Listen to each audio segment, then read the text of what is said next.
सर्वांना नमस्कार. दक्षिण आशियातील पितृसत्ता आणि त्याचे स्त्रीवादी आकलन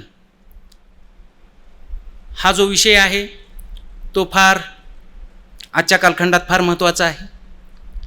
फक्त आपल्या राज्य आणि राष्ट्राचा विचार करणे इतकेच हे महत्त्वाचे नाही राहिले आहे. आंतरराष्ट्रीय संबंधांचा आणि परराष्ट्र धोरणाचा विचार करत असताना स्त्री प्रश्न आणि एकंदरीत आजची परिस्थिती जर पालटवायची असेल तर केवळ फक्त एका देशामध्ये क्रांती होऊन चालणार नाही, तर आपणाला हा जो स्त्रीवाद आहे हा संपूर्ण जगाची परिवर्तनाची एक भूमिका घेऊन त्यांची एक विस्तृत मांडणी करतो. त्यामुळं कोणत्या पद्धतीच्या चळवळी या दक्षिण आशियामध्ये चालू आहेत ते पाहणं जरुरी आहे. म्हणून मी हा विषय मुद्दाम होऊन ठेवलेला आहे. या कार्यक्रमासाठी मला निमंत्रित केल्याबद्दल सप्तर्षी सर यांचे मी आभार मानतो. Rajan Anwar sir, Sicilia Carvalho madam आणि इथं उपस्थित असलेले सर्वजण. या व्याख्यानाच्या सुरुवातीलाच मी सांगू इच्छितो की अमेरिका आणि इस्रायलने लादलेला जो युद्धाचा जो काही प्रसंग या मध्यपूर्वेमध्ये आणलेला आहे त्याचा निषेध करून मी माझ्या व्याख्यानाला सुरुवात करतो.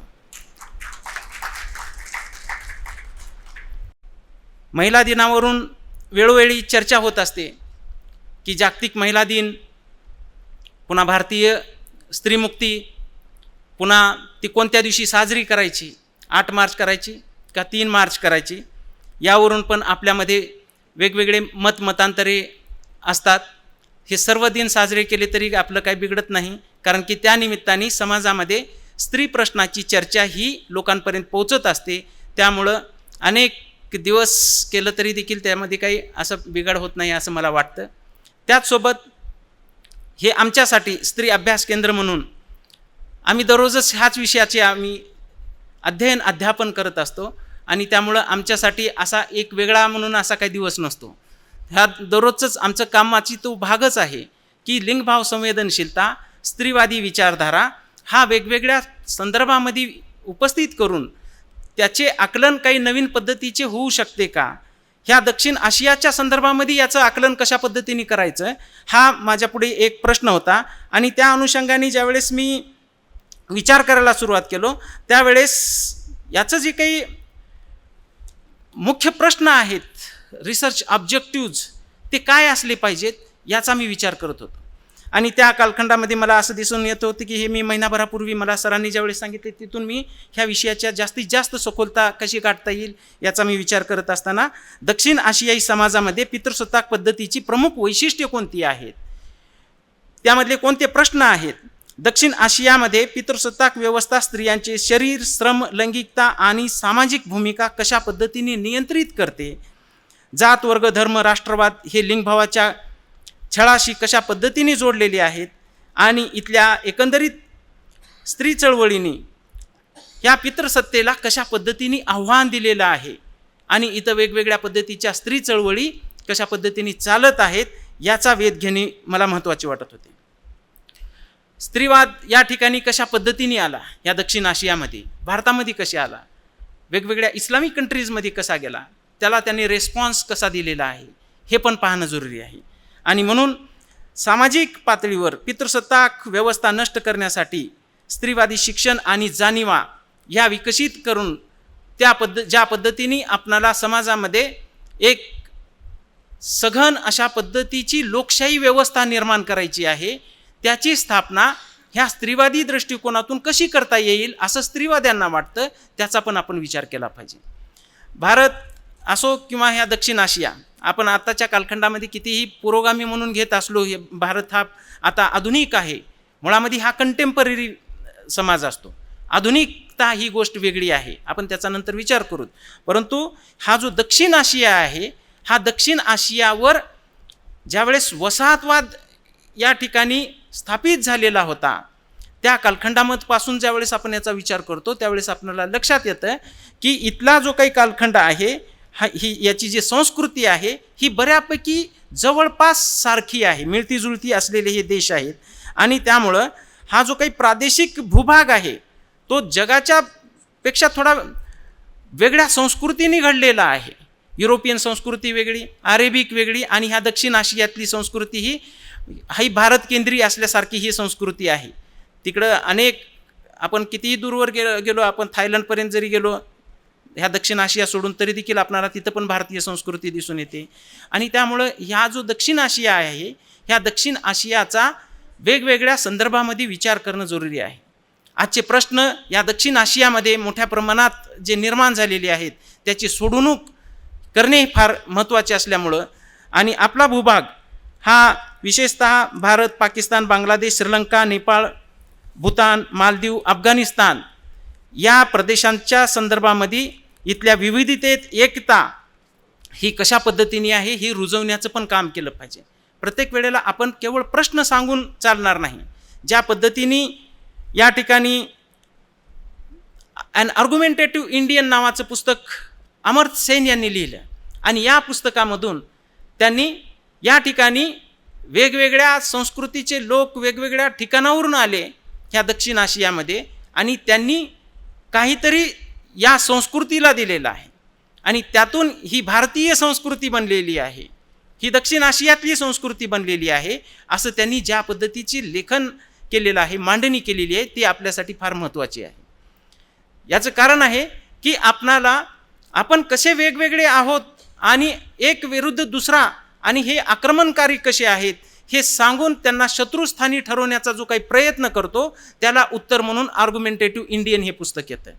आणि म्हणून भारत असो, पाकिस्तान असो, बांगलादेश असो, यांच्यामध्ये एकता ज्यावेळेस आपण पाहतो, ही विविधतेतील एकता, इथली संस्कृती हे एक वैशिष्ट्यपूर्ण असल्याचे आपल्याला दिसून येतं. इथली परंपरा, धर्म आणि सभ्यतेशी ज्यावेळेस विचार करतो त्यावेळेस भारतीय संस्कृतीच्या प्रभावामध्ये ही संस्कृती इथं कार्यान्वित होत असल्याचे आपल्याला दिसून येतं. इथली कला, पोशाख, खाद्यसंस्कृती आणि क्रिकेटसारखे खेळ हे या देशांना, ह्या दक्षिण आशियाला जोडताना आपल्याला दिसून येतात. आणि त्यामुळं ह्या दक्षिण आशियाचा अभ्यास करत असताना त्यामध्ये आपल्याला प्रतिभा रानडे यांचं 19व्या शतकातील स्त्री प्रश्न हे पुस्तक, विशेषतः महाराष्ट्रामध्ये मराठीतून लिहिण्यात आलेलं हे पुस्तक आहे, ते फार महत्त्वाचं पुस्तक होतं. त्याच्यानंतर अफगाणिस्तानमध्ये ज्यावेळेस त्या गेल्या आणि तिथल्या संस्कृतीचा अभ्यास केला, तिथल्या स्त्री प्रश्नाचा अभ्यास केला, आणि त्यावेळेस त्यामधून त्यांनी ज्या पद्धतीचं तिथलं विश्लेषण केलं, तिथले स्त्री प्रश्न आपणाला समजायला मदत झाली. इथली संस्कृती हा एका विशिष्ट पद्धतीने वर्चस्ववादी विचारांनी प्रेरित असलेली संस्कृती आहे. एका बाजूला धर्माचा प्रभाव, दुसऱ्या बाजूला सरंजामशाही, आणि आताच्या कालखंडात आलेली भांडवलशाही, या सगळ्या प्रभावामधून, आणि ह्या सगळ्यांना छेद देतो तो म्हणजे पॅट्रियार्की नावाची गोष्ट. आणि ह्या 4 गोष्टीच्या प्रभावामध्ये इथलं शोषण व्यवस्था ही कार्यान्वित होतं. आणि इथल्या संस्थात्मक जो आधार आहे की विवाह संस्था, कुटुंब संस्था, जाती व्यवस्था, या सगळ्या संस्कृती आणि धर्माच्या आणि प्रथा परंपरेच्या नावाखाली इथल्या स्त्री प्रश्नाला त्यांनी लुप्त केलेलं आहे. आणि म्हणून स्त्री प्रश्न इथला सोडवणं ही सोपी गोष्ट नाही, ह्या दक्षिण आशियामधली, केवळ भारतातली नाही. तर असं दिसून येतं की आपण नेपाळमध्ये गेलो, तिथंही वेगवेगळ्या पद्धतीचे प्रश्न आहेत, आणि राष्ट्रराज्य आणि त्या निर्माण झालेले प्रश्न, अस्मितेचे प्रश्न, हे सगळे प्रश्न पाहावे लागतील. आयडेंटिटी आणि नेशन या संदर्भामध्ये स्त्रीवाद्यांनी अभ्यास केला. राज्यशास्त्राच्या अभ्यासकांनी फक्त राष्ट्र म्हणजे काय, देश कसा घडतो, भूभाग, जमीन, राजकारण या संदर्भामध्ये विचार केला होता, पण स्त्री प्रश्नाच्या अनुषंगाने राष्ट्राची प्रतिमा कशी घडवली किंवा बिघडवली जाऊ शकते याचा अभ्यास त्यांनी केलेला नाही. हे राज्यशास्त्राच्या कुठल्याही पुस्तकाला आपण जरी किती मोठ्या विचारवंताचं असलं तरी देखील आपल्याला ही मर्यादा आहे त्या पुस्तकांची. म्हणून स्त्रीवादाचं महत्त्व अभ्यासाच्या संदर्भामध्ये हे आपल्याला दिसून येतं. आणि या पार्श्वभूमीवर निवेदिता मेनन असतील, पुन्हा नंतर कमला भसीन असतील. निवेदिता मेनन यांचं सीइंग लाईक ए फेमिनिस्ट नावाचं पुस्तक आहे, आणि त्यांनी ह्या दक्षिण आशियातील स्त्री प्रश्नाचा त्यांनी या पुस्तकामध्ये विचार केलेला आहे. आणि उर्वशी बुटालिया यांनी भारत पाकिस्तान फाळणीच्या संदर्भामध्ये स्त्री प्रश्न कसा घडला याविषयीची मांडणी केली. विशेषतः ऑनर किलिंगचे प्रकार, सो कॉल्ड ऑनर किलिंग, की ज्या माध्यमातून एका समुदायाला नामोहरम करण्यासाठी त्या स्त्रियांवर मोठ्या प्रमाणात ज्या पद्धतीने छळवणूक करण्यात आली, बलात्कार करण्यात आले, त्या प्रश्नाची त्यामध्ये त्यांनी दखल घेतलेली आहे. आणि हे बघत असताना आपणाला कमला भसीन असं म्हणतात की मी ह्या बॉर्डर आणि बाउंड्रीची मी काही भिंत नाही, मी त्या भिंतीतली एक भेग आहे. आणि ही जी काही दक्षिण आशिया आहे, मग ते भारत पाकिस्तान असो, भारत बांगलादेश असो, नेपाळ, हे सगळे बॉर्डर्स अँड बाउंड्रीज यांच्या संदर्भामध्ये आपण विचार केला पाहिजे. आणि हे बॉर्डर्स अँड बाउंड्रीज का निर्माण होतात आणि त्या बॉर्डर्स अँड बाउंड्रीज स्त्री प्रश्नाला एकसंघ करू इच्छित नाही आहेत. त्याला राष्ट्रामध्ये विभक्त केल्यानंतर त्या स्त्रियांना राष्ट्राचं प्रतीक म्हणून पुढे आणलं जातं आणि त्या स्त्रियांच्या आधारावर तिथला स्टिग्मा ठरवला जातो आणि मग त्याला त्या पद्धतीने स्त्रियांना कधी त्याची उच्च पद्धतीची प्रतिमा निर्माण केली जाते, जसं आज मीडियाने केलेली आहे. मीडियाला नियमित पद्धतीने कधीही स्त्री प्रश्न फारसा दिसत नाही, ती म्हणून उल्लेख करतात. स्त्रियांचा उल्लेख ते बऱ्याच वेळेला टाळतात. आणि या दक्षिण आशियामध्ये आपणाला ज्या पद्धतीची संस्कृती घडली, त्या पद्धतीची जी संस्कृती आहे त्याचं विश्लेषण सुदेश वैद्य आणि कुमकुम संगारी यांनी रिकास्टिंग वुमेन नावाचं एक पुस्तक आहे की वसाहत कालखंडामध्ये इथला स्त्री प्रश्न कसा घडत होता, ब्राह्मण म्हणून कशा पद्धतीने स्त्रियांवर नियंत्रण लादलं जात होतं आणि दलित त्यांच्या स्त्रियांवर कशा पद्धतीने नियंत्रण लादत होते, बंगालमधील काय स्थिती होती, या सगळ्या गोष्टींचा अभ्यास रिकास्टिंग वुमेन. आणि हा जो काही स्त्री प्रश्न आहे हा वारंवार कोणत्या पद्धतीने पुन्हा पुन्हा येत आहे. विशेषतः राजाराम मोहन राय आल्यानंतर आपणाला प्रबोधनाची पहाट आपणाला उगवलेली दिसून येते. पण त्याच्या आसपासच्या कालखंडामध्ये ज्या पद्धतीने इथं विधवा, केशवपन, अनेक प्रश्न त्या कालखंडातले होते.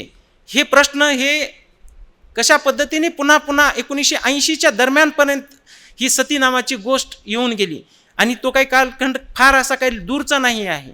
आणि या कालखंडामध्ये जर असं होत असेल तर मग हे रिकास्टिंग वुमेन म्हणजे पुन्हा पुन्हा आपण प्रगतीच्या हॉरिझॉन्टल म्हणजे व्हर्टिकल दिशेकडे न जाता आपण हॉरिझॉन्टल दिशेकडे कसं जातो आणि फिरून फिरून येत असतो. तिथंच आपली आधुनिकता ही ऊर्ध्वगामी दिशेने जायला पाहिजे होती आणि रिअल मॉडर्निटी पाहिजे होती. परंतु आधुनिकतेचा आपण फक्त विचार करतो, शब्दाचा वापर करतो, परंतु खऱ्या अर्थाने आपण आधुनिक का होऊ शकत नाही याची कारण मीमांसा जर पाहायची असेल तर आपल्याला ह्या रिकास्टिंग वुमेनमध्ये, कारण की प्रथा परंपरा आपण संस्कृतीच्या नावाने इतकं टिकून ठेवलो की ही परंपरा मोडल्या तरच आपल्याला नवीन पद्धतीची संस्कृती घडवावी लागणार आहे, याचं भान इथं विसरून गेलो. आणि इथल्या राज्यव्यवस्थेने प्रथा परंपरांच्या नावाखाली, संस्कृतीच्या नावाखाली स्त्रीवादापुढे एक मोठं आव्हान निर्माण केलं.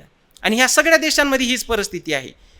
कुठल्या देशामध्ये वेगळ्या धर्माच्या नावाखाली असेल, कुठल्या देशात दुसऱ्या धर्माच्या नावाखाली असेल, एका देशात कुणी मायनॉरिटीमध्ये असेल तर कुण्या देशात दुसरा कोणी मायनॉरिटीमध्ये असेल, परंतु ह्या प्रत्येकाने शोषणाची व्यवस्था जतन करून ठेवली आणि ही व्यवस्था इतकी मजबूत बनवून ठेवलेली आहे की त्याला आव्हान देणं अवघड होतं. आणि अशाही परिस्थितीमध्ये ह्या जागतिक स्त्री चळवळीने केवळ दक्षिण आशियातल्याच नाही, दक्षिण आशियातील स्त्री चळवळ ही 1960च्या नंतर प्रभावित झालेली आहे, पण त्याच्या कितीतरी अगोदर अमेरिकेमध्ये, युरोपमध्ये तिथल्या स्त्री चळवळीने मोठ्या प्रमाणात काम केलं होतं. आपल्याकडे 1960च्या कालखंडामध्ये आली, त्यामध्ये त्याच्यानंतर मग पुन्हा स्त्री चळवळीच्या अनुषंगाने टुवर्ड्स इक्वेलिटी नावाचा रिपोर्ट आला. 31 डिसेंबर 1974ला विना मुजुमदार यांनी तो शासनाला सबमिट केला आणि त्यांनी प्रश्न उपस्थित केला की हे भारत स्वातंत्र्य झालेलं आहे, याचा आम्हाला काय फायदा झालेला आहे. आणि त्याच पद्धतीचा प्रश्न राजा ढाले यांनी पण काळा स्वातंत्र्य दिन नावाने विचारलेला होता की दलित स्त्रियांचे प्रश्न इथं कसे काय उपस्थित केले जात नाहीत, त्यांच्यावर अद्यापही बलात्कारांना का सामोरं जावं लागतं, इथं नवीन परिवर्तन पाहिजे, आम्हाला भागशा परिवर्तन नको आहे. म्हणजे 1970च्या कालखंडामध्ये ह्या ज्या काही नवीन चळवळी निर्माण झाल्या त्यामध्ये नवीन नवीन प्रश्न, एक प्रश्नलक्षी चळवळी निर्माण झाल्या आणि त्यांनी वेगवेगळे प्रश्न उपस्थित केले. त्यांनी ग्रँड थेरीजला आव्हान दिलं, मोठ्या सिद्धांताला त्यांनी आव्हान देऊन नवीन प्रत्येक प्रश्न एक चळवळ ह्या पद्धतीने नवीन चळवळी निर्माण झाल्या आणि राज्यव्यवस्थेला त्यांनी प्रश्न उपस्थित करून त्याची उत्तरं देण्यासाठी भाग पाडलं. आणि त्यामुळं आपणाला लक्षात येतं की या ठिकाणी काही प्रमाणात तरी परिवर्तन होण्यासाठी थोडी तरी अवकाश निर्माण व्हायला सुरुवात झाली. आणि हे 1974चा टुवर्ड्स इक्वॅलिटी नावाचा रिपोर्ट इथल्या कुठल्याही स्त्री चळवळी या पुस्तकांचे नावं घेत नाहीत. का घेत नाहीत मला काही समजत नाही. कारण की हे रिकास्टिंग वुमेन, टुवर्ड्स इक्वॅलिटी, पुन्हा अनऑर्गनायझड सेक्टरमधील स्त्रियांच्या सहभागाविषयीचा इला भट यांचा रिपोर्ट की देशभरातील स्त्रिया जर अनऑर्गनायझड सेक्टरमध्ये काम करत असतील तर त्या स्त्रियांचं स्थान नेमकं काय असणार आहे पुढच्या काळात, सध्याला त्यांची रोजगाराची स्थिती काय असणार आहे, उपजीविकेचा प्रश्न कसा आहे, या विषयाची मांडणी ह्या अनऑर्गनायझड सेक्टरबद्दलच्या त्या रिपोर्टमध्ये करण्यात आलेला होता. आणि तो जो दशक होतं तो फार महत्त्वाचं होतं. 1980च्या दशकामध्ये शरद जोशी यांच्या सोबत ग्रामीण भागातील चळवळी मोठ्या प्रमाणात शेतकरी चळवळी काम करत होत्या आणि त्याच्यामध्ये स्त्रियांचा सहभाग मोठ्या प्रमाणात होता. त्यांनी एक वेगळ्या पद्धतीच्या भगिनी भावाची मांडणी केली आणि पाश्चात्य स्त्रीवादापेक्षा आमचा स्त्रीवाद हा वेगळा आहे ही मांडणी होती त्यांची. आणि आम्ही शेतामध्ये दोघंजण मिळून काम करतो, नवरा बायको काम करतो, बहीण भाऊ मिळून काम करत असतो, इथला स्त्री विरुद्ध पुरुष हा पद्धतीचा हा संघर्ष नाही आहे ही मांडणी केली. भारताच्या संदर्भामध्ये काही प्रमाणात ते बरोबर आहे, परंतु असं दिसून येतं की महात्मा फुले यांचा जर विचार केला तर सर्व स्त्रिया ह्या समान नाही आहेत. काही स्त्रियांना विशेष अधिकार आहेत आणि काही स्त्रियांना शेतात काम करावं लागतं. आणि इथं घरात बसून ठेवणाऱ्या संस्कृतीला असं वाटत असतं की आमची स्त्री ही सुरक्षित आहे आणि कुलीन आहे आणि ती फारच चांगली आहे, कारण की ती शेतात काम करत नाही, बाहेर काम करत नाही, ती घराच्या बाहेर पडत नाही. हा वसाहतकालीन जो काही प्रश्न होता तो नंतरच्या कालखंडामध्ये पण आपल्याला दिसून येतो. आज देखील लोकांना वाटतं की घरातून बाहेर आमच्या मुलींनी, पत्नीनी किंवा सुनेनी घराच्या बाहेर काम करणं हे आमच्या कुटुंबात अलाउडच नाही. हे कानावर अनेक कालखंडापर्यंत येऊन गेलेलं आहे. आणि त्यामुळं इथला जो काही पॅट्रियार्की आहे ह्या दक्षिण आशियातली ही ह्याच पद्धतीने काम करते की पब्लिक आणि प्रायव्हेट हे जे सेक्टर आहे तर पब्लिक सेक्टर हे पब्लिक स्पियर हे पुरुषांसाठी आणि प्रायव्हेट स्पियर हे स्त्रियांसाठी म्हणून ह्या पद्धतीने काम करत होतं. 80च्या दरम्यान ज्यावेळेस इथं इंदिरा गांधी मोठ्या प्रमाणात सगळ्यांना व्हिजिबल झाल्या आणि त्यांच्या प्रभावातून अनेकांना वाटू लागलं की आपली ही मुलगी शिक्षण घेतली पाहिजे, पंतप्रधान झाली पाहिजे. आणि मग तिथून एक प्रेरणा भेटली. त्यांच्या अगोदर बाबासाहेबांमुळं शिका, संघटित व्हा, संघर्ष करा आणि स्त्रियांनी शिक्षण घेतलं पाहिजे, स्त्रियांनी चांगले कपडे घातले पाहिजेत, ही त्यांनी एक मोहीम आणि मूलमंत्र दिला प्रज्ञाशील करुणेचा. आणि त्या माध्यमातून त्यांनी शिका, संघटित व्हा, संघर्ष करा हा नारा घेऊन दलित चळवळ मोठ्या प्रमाणात काम करू लागली. आणि हेच विचार घेऊन आमच्याकडे डॉक्टर नायडोळे सरांनी उदगीरच्या कॉलेजमध्ये अनेक स्त्रियांना त्या ठिकाणी कशा पद्धतीने पुढे येतील हा त्या कालखंडामध्ये त्यांनी विचार रुजवला. म्हणून आपल्या ह्या समाजवादी गांधीवादी विचाराचा प्रभाव ह्या मराठवाड्यासारख्या भागामध्ये पण मोठ्या प्रमाणात झाला. आणि त्यामुळं आपणाला लक्षात येतं की बऱ्यापैकी आपण एक टप्पा पुढे आलेले आहोत. पण ह्याचा अर्थ असा नाही की आपण संपूर्णरित्या फार पुढे गेलेले आहोत. सांगण्याचं माझं दक्षिण आशियातली हीच परिस्थिती आहे की आपण काही प्रमाणामध्ये बऱ्यापैकी पुढे आहोत, परंतु संपूर्णरित्या परिवर्तन करणं हे आजचं आपल्या पुढचं मोठं आव्हान असणार आहे. ते कशा पद्धतीने करायचं हा प्रश्न ज्यावेळेस पुढे येतो त्यावेळेस आपणाला प्राध्यापक सुहास पळशीकर आणि योगेंद्र यादव सरांचं दक्षिण आशियातील लोकशाहीबद्दलचा एक रिपोर्ट आहे आणि त्याचं त्यांनी मराठीत लोकशाहीचा जमा खर्च नावाचं युनिक फीचर्सने एक पुस्तक पब्लिश केलेलं आहे. त्याच्यामध्ये या देशांमध्ये लोकशाहीची स्थिती काय आहे, स्त्रियांचं स्थान काय आहे, त्यांना काय वाटतं ह्या लोकशाहीबद्दल, आणि ही जी घराणीशाही आहे ही या प्रत्येक राष्ट्रांमध्ये कशा पद्धतीने काम करते याबद्दलची त्यांनी मांडणी केलेली आहे. आणि त्यामुळं आपणाला या देशांमधली जी काही परिस्थिती आहे ह्या सगळ्या परिस्थिती लक्षात घेताना लक्षात येतं की आपणाला स्त्री प्रश्न हा सुटलेला नाही आहे आणि कायद्याच्या पार्श्वभूमीवर आपली भिस्त मोठ्या प्रमाणात आपण टिकवून ठेवलेली आहे की कायदे परिवर्तन केले की योग्य पद्धतीने परिवर्तन होईल असं आपणाला वाटतं, परंतु कायद्याला एक मर्यादा आहे. सिव्हिल सोसायटीमधल्या जोपर्यंत इथल्या सोशल इन्स्टिट्यूशन्स बदलणार नाहीत, त्यामध्ये नवीन पद्धतीचं मूलगामी परिवर्तन होणार नाही, तोपर्यंत इथली सोशल जस्टिस आणि सोशल इक्वेलिटीच्या दिशेने आपण जाणार नाही. तसं पाहिलं तर आपल्याकडे संविधान आल्या आल्या हे सगळं बदलायला पाहिजे होतं. मग का झालं नाही परिवर्तन? कितीही नवीन नवीन कायदे केले तरी देखील फक्त भीती घालून परिवर्तन होणं ही गोष्ट वेगळी आहे. त्याचा फायदा आहे, परंतु इतका नाही की तो संपूर्णरित्या त्याच्यातूनच होऊ शकेल. परंतु लिबरल फेमिनिझमनी या पद्धतीचा विचार केला आणि इथल्या भारतीय जनमानसाला ते स्त्रीवाद, स्त्री कायदे हे तर नकोच आहेत. आणि इथल्या दक्षिण आशियातल्या कुठल्याही व्यक्तींना आपणाला धर्माचे कायदे, कस्टमरी लॉज हे फार महत्त्वाचे वाटतात. म्हणून त्यांना आपल्या जाती धर्मामध्ये त्या संविधानामध्ये आम्हाला धार्मिक स्वातंत्र्य दिलेलं आहे आणि त्या धार्मिक स्वातंत्र्याचाच फायदा घेऊन आम्ही आमच्या पद्धतीने जीवन जगत आहोत आणि त्यामुळं आम्हाला तुम्ही काही प्रश्न उपस्थित करू नका. या पद्धतीची ह्या खाप पंचायती म्हणतात, पुन्हा नंतर वेगवेगळ्या धर्माच्या संघटना म्हणतात आणि त्यामुळं धर्माचं आव्हान, ह्या खाप पंचायतीसारख्या संघटनांचं आव्हान या संविधानाला आहे. आणि त्यामुळं स्त्री प्रश्न ते समजून घेत असताना कायदा, इथल्या धार्मिक संघटना, इथल्या चळवळी ह्या संपूर्णरित्या समजून घेतल्या पाहिजेत. सर्व चळवळी काही मुक्तिदायी नाही आहेत. स्त्रियांच्या चळवळीमध्ये पण आपणाला वेगळे वेगळे पण दिसून येतं. या चळवळी निर्माण कशा झाल्यात, त्या नेमक्या कोणत्या पार्श्वभूमीवर सध्याला काम करत आहेत, स्त्री चळवळीचं एनजीओकरण कोणत्या पद्धतीने होत आहे हे पण आपणाला लक्षात घ्यावं लागेल.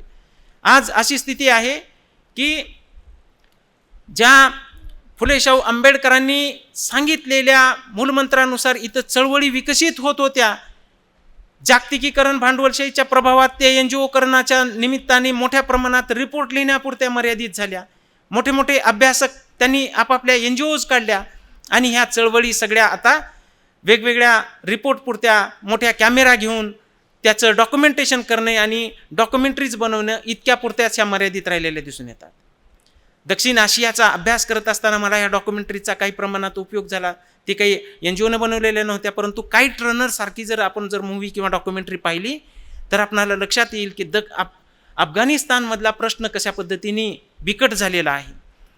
या दक्षिण आशियामध्ये 50 वर्षापूर्वी, मग ते अफगाणिस्तान असू द्या किंवा इकडं बांगलादेश असू द्या, बऱ्यापैकी पुरोगामी परिस्थिती होती. इवन इराणमध्ये ह्या खोमेनींच्या येण्याच्या अगोदर इथली परिस्थिती अशी होती की इथं आधुनिकता मोठ्या प्रमाणात होती. इथं मुली डॉक्टर, इंजिनियर, वेगवेगळ्या सायंटिस्ट होत्या, वेगवेगळ्या क्षेत्रात त्या काम करत होत्या. परंतु ह्या अमेरिकेने ज्या वेळेस इथं वसाहतवाद गेला, कोल्ड वॉर संपलं, तिकडं रशिया कोलॅप्स झाला आणि अमेरिकेला वाटलं की आपणच ह्या जगाचे फौजदार आहोत आणि त्याला प्रतिसाद म्हणून मग इकडे इस्लामिक क्रांत्या किंवा इस्लामचं मोठ्या प्रमाणामध्ये मूलतत्वीकरण व्हायला सुरुवात झालेलं होतं. म्हणून मी अमेरिकेलाच दोषी ठरवत असतो ह्या सगळ्या गोष्टींचा.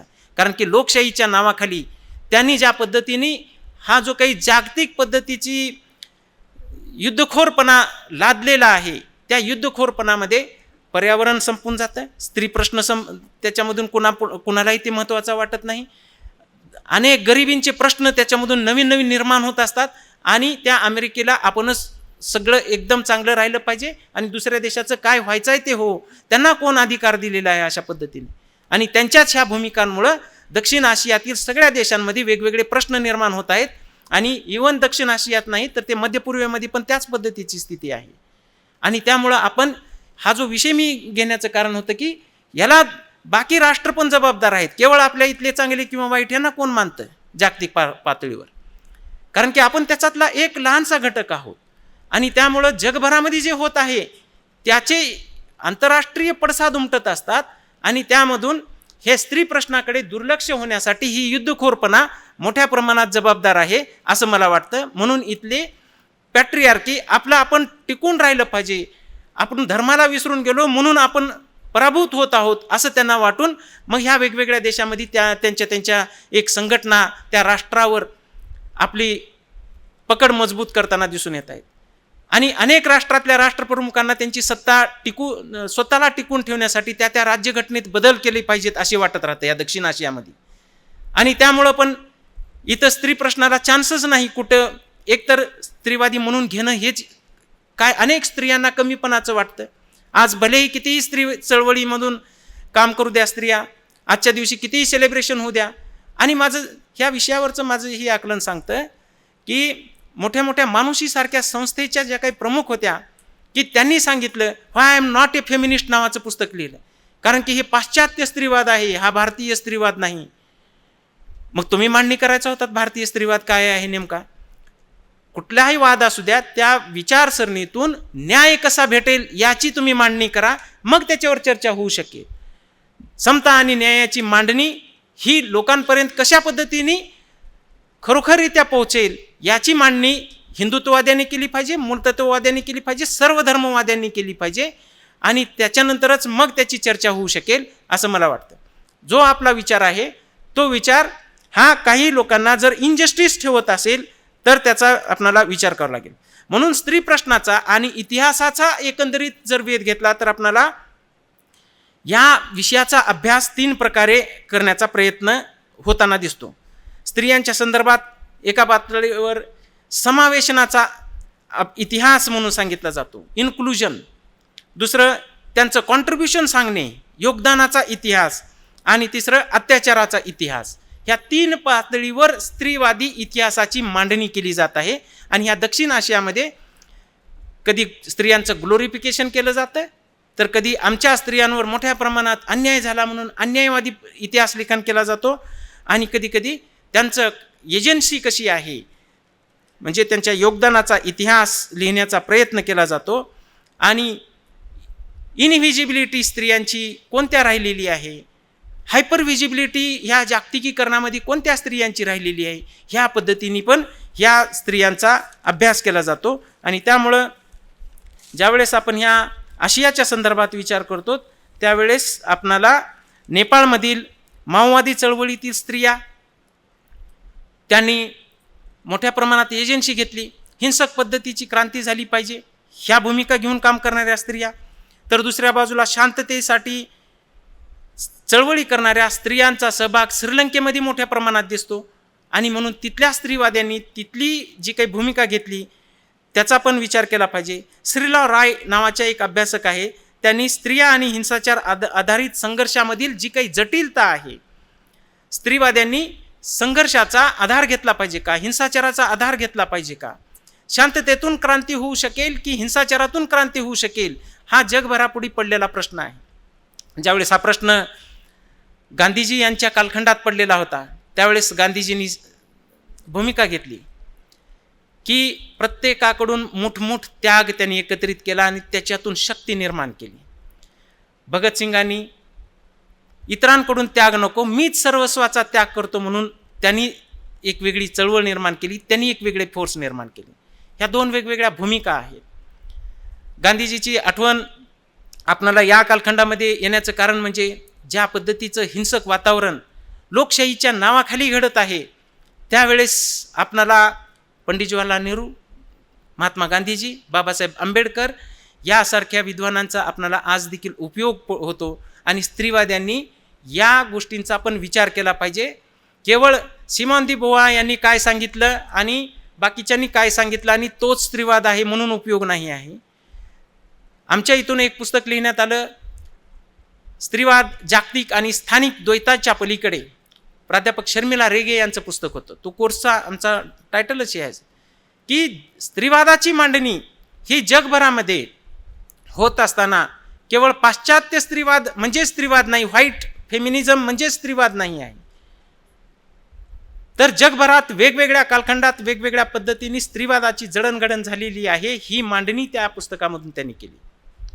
आणि त्यामुळं आपणाला स्त्रीवाद समजून घेत असताना भारतामधला स्त्रीवाद, चीनमधला स्त्रीवाद, अरेबिक कंट्रीजमधला स्त्रीवाद आणि त्या देशातील राजवटींबरोबर झालेला त्यांचा संघर्ष, त्यांनी केलेल्या मागण्या, त्यांनी केलेली समाजातील जागृती, या सगळ्या संदर्भामध्ये आपणाला ह्या स्त्रीवादाचा विचार करावा लागतो.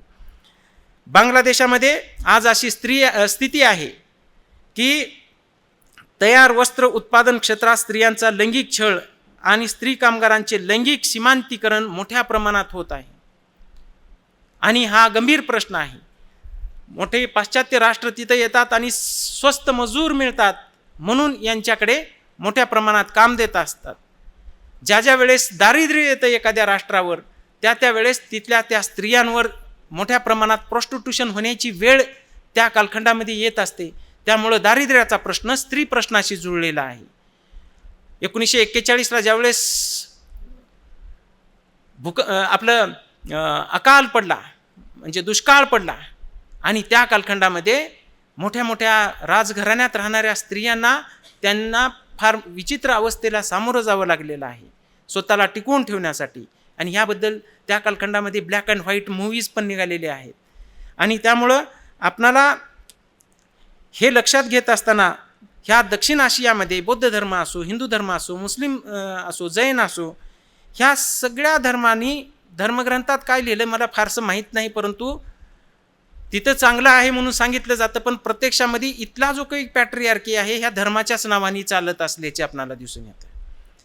त्या भूतानमध्ये मी सकाळी माझा तो एक राष्ट्र पाहण्याचं राहिलं असं मला वाटलं आणि मी सकाळी भूतानमधली पॅट्रियार्की कशी आहे तिथं तर शांतता हॅपीनेस इंडेक्स म्हणून पुढे आणला जातो आणि जगभरामध्ये ते HDI पेक्षाही हॅपीनेस इंडेक्सला महत्त्व आहे म्हणून पाहिलं जातं. मग तिथल्या स्त्रियांची काय स्थिती आहे तर तिथं डोमेस्टिक व्हायोलेन्स मोठ्या प्रमाणात आहे. म्हणजे तुमचा देश बौद्ध धर्मीय असो, मुस्लिम असो, हिंदू असो किंवा कोणताही असो, स्त्रियांवरचं गडांतर टळलेलं नाही. त्यांच्यावर जास्तीत जास्त वसाहतवाद पसरवल्यासारखं ही धर्माच्या नावाने संस्कृतीच्या नावाने वेगवेगळ्या प्रदेशामध्ये एक वातावरण निर्माण करून ठेवलेलं आहे. आणि त्यामुळं दक्षिण आशियातील हे जे काही लिंगभेदी पैलू आहेत त्या पैलूचा अभ्यास करत असताना यामधील दक्षिण आशियातील रिफ्युजीचा प्रश्न, बॉर्डर्स आणि बाउंड्रीजचा प्रश्न हा आपल्याला लक्षात घ्यावं लागेल असं मला वाटतं. आणि हे घेण्यासाठी या देशातील अस्थिरता, तिथला आर्थिक विकास आणि सामाजिक अभिसरण हे इथल्या स्त्री प्रश्नाच्या पुढचं एक महत्त्वाचे मुद्दे असणार आहेत.